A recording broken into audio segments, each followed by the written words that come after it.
आपके साथ ये ऐसे जो थी, ये 4 खवातीन आपके साथ, आपने एक एक कमरा, एक एक बाथरूम तक बच्चे सोए हुए को उनके गद्दे भी उठा के आपने देख ली कि कहीं किसी अलमारियां आपने एक एक खोल के देख ली है, किसी अलमारी में तो नहीं बैठे हुए ऐसे रात, और फिर आप उसके बाद बगैर गारंटी फिर आप कहते हैं बार बार फिर देखे, बार बच्चे सोए हुए हैं, चार मरतबा आपने हर बंदे के साथ अपनी फैमिली है, हर बंदे की फैमिली है, हर बंदे के साथ अपनी माएँ बहनें हैं, लेकिन अब आप विदाउट वारंट आपको दिखा चुका, आप फिर कहते हैं कि नहीं ये बच्चों को सुबह तो कैसे आप ये तो आप लगे होती ना, अगर ये गए होते तो मैं आपका जिम्मेदार था कि आप बता दें बोला होगा, 7 कांस्टेबल है मुल्क, आप एक कंसर्न एसपी हैं और एक सीएसपी लेवल के बंदे हैं, आपको ऐसी कोई बात नहीं है। इनको साथ दे मैं साथ क्यों नहीं जा रहा, भी हम साथ मैं साथ क्यों मैडम के साथ, इनके साथ ऐसे जो 4 खवातीन के साथ लेके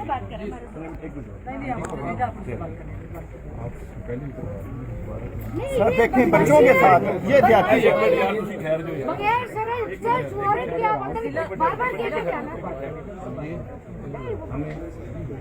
नहीं, हमने तो कोई इशू नहीं, पर ये तो तरीका यार आपसे हम रिक्वेस्ट कर रहे हैं कि इतना तंग न करें आपसे